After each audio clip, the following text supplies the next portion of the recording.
సరే. ఇప్పుడు స్కూల్‌కెళ్ళినప్పుడు స్కూల్‌కి హాలిడేస్ ఇచ్చినప్పుడు మళ్ళీ స్కూల్‌కెళ్దాం, స్కూల్ ఎప్పుడు తీస్తారా అనిపిస్తూ ఉంటదనమాట. ఎందుకు అనిపిస్తుంటది అసలు? అది ఎందుకనిపిస్తది? స్కూల్‌కెళ్దాం అంటే సో మెనీ రీజన్స్, చాలా కారణాలుంటాయన్నమాట. హాలిడేస్ ఇచ్చినప్పుడు మళ్ళీ బోర్ అనిపిచ్చి స్కూల్‌కెళ్ళాలనిపిస్తూ ఉంటది.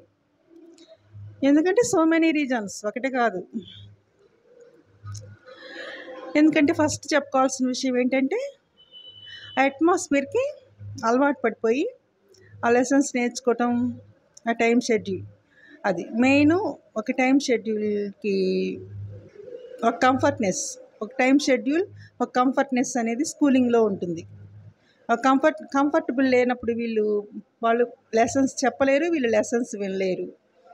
ఆ కంఫర్ట్‌నెస్‌కి అలవాటు పడిపోయి ఇంటి దగ్గర అది కూడా ఇంకా 2 రోజులైతే ఫ్లూయెంట్‌గా ప్రశాంతంగా పేరెంట్స్ టాలరేట్ చేస్తారు. ఇంకా 2 రోజులు తర్వాత వాళ్ళు కూడా అగ్రెసివ్ అయిపోతారనమాట. ఆ పని చెయ్యి, ఈ పని చెయ్యి, స్కూల్ లేదు కదా ఇంకా చెయ్యి, ఆ పని చెయ్యి, ఈ పని చెయ్యి అని అగ్రెసివ్ అయిపోతారు.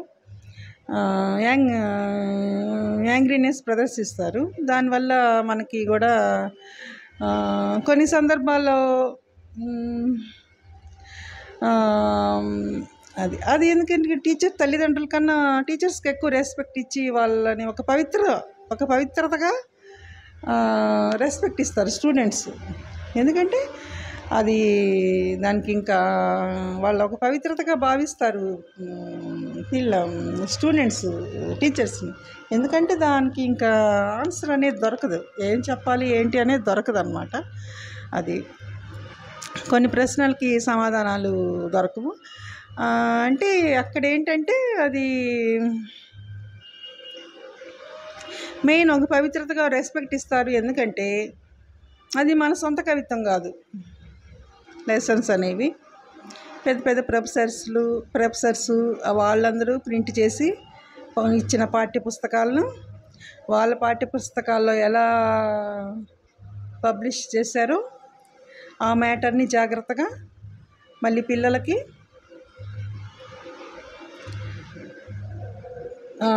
ఎడ్యుకేట్ చేయాలి. అప్పుడు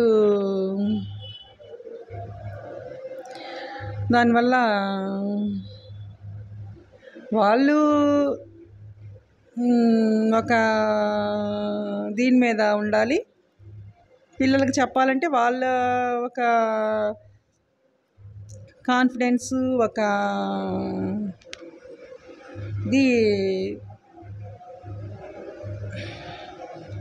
కోపాన్ని తగ్గించుకొని అందరూ వింటున్నారా లేదా చెక్ చేసుకొని ఇక్కడ మెయిన్ జాగ్రత్త అనేది వహించాలి టీచర్సు.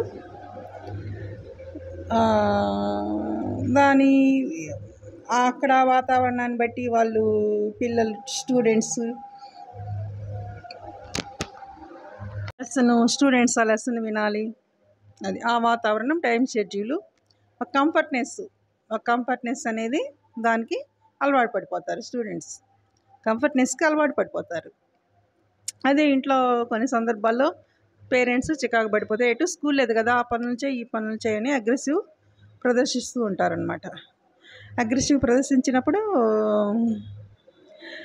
అక్కడ అగ్రెసివ్ ప్రదర్శించరు టీచర్స్ మాటికి. ఇంకా ఏదైనా కాంటు పట్టు అయినప్పుడు దానివల్ల కూడా మళ్ళీ స్కూల్ పెడితే బాగుండు అని అనిపిస్తూ ఉంటుంది అనమాట. అట్లా మెయిన్ ప్లేసు అట్మాస్ఫియరు అనేది చాలా ముఖ్యమైన విషయం.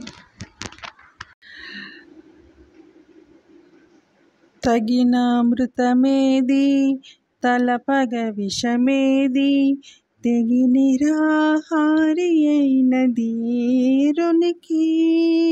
తగిన అమృతమేది, తలపగ విషమేది, తెగినిరాహారి అయినది రునికి.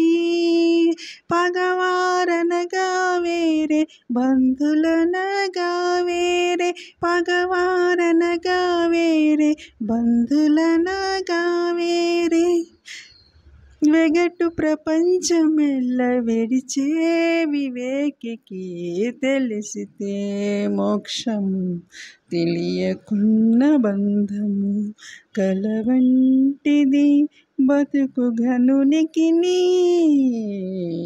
తెలిసితే మోక్షము తెలియకున్న బంధము. నీలాంజన సమాభాసం రవిపుత్రమగ్రజం ఛాయా మార్తాండ సంభూతం త్వం నమామి శనైశ్చరం. నమామి నమస్తేస్తు శనిశ్చర. నీలాంజన సమాభాసం.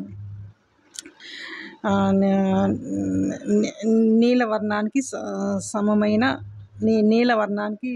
సమమైన ఓ శనిదేవుడా, రవిపుత్ర యమాగ్రజం, యముడు సూర్యుని కుమారుడా, ఓ శనిదేవుడా, నమోస్తుతే నమామి అని ఈ స్మాల్ సెంటెన్సెస్, సాటర్న్కి సంబంధించిన సెంటెన్సెస్. నీలాంజన సమాభాసం రవిపుత్ర యమాగ్రజం ఛాయా మార్తాండ సంభూతం త్వం నమామి శనైశ్చరం. శనిదేవునికి సంబంధించిన సెంటెన్సెస్. అప్పుడప్పుడు అనుకుంటా ఉన్నప్పుడు హెల్త్ బాగుండటానికి స్కోపు ఛాన్సు కనిపిస్తూ ఉంటుంది. ఇది పగవారు అనగా వేరే, బంధువులు అనగా వేరే. పగవారు వేరేగా ఉంటారు, బంధువులు వేరేగా ఉంటారు. వెగట ప్రపంచం వల్ల విడిచే వివేకికి వెగట ప్రపంచం, ఈ ప్రపంచం కొన్ని సందర్భాల్లో కొన్ని విషయాల్లో వెగట కలిగిస్తూ ఉంటుంది. కొన్ని విషయాల్లో కొన్ని సందర్భాల్లో వెగట కలిగిస్తూ ఉంటుంది ఈ ప్రపంచము. ఈ వెగట ప్రపంచం వల్ల మదిలో మనసులో తలపకుండా ఉన్న వారికి పగవారు వేరేగా ఉంటారు, బంధువులు వేరేగా ఉంటారు అని ఈ కీర్తన సారాంశము తెలుపటం కనిపిస్తుంది.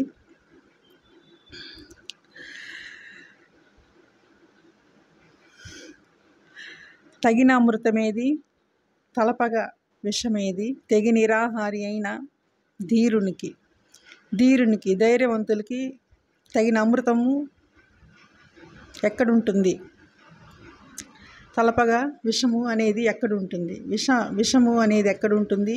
అమృతం అనేది ఎక్కడుంటుంది? ధైర్యవంతులకి అని.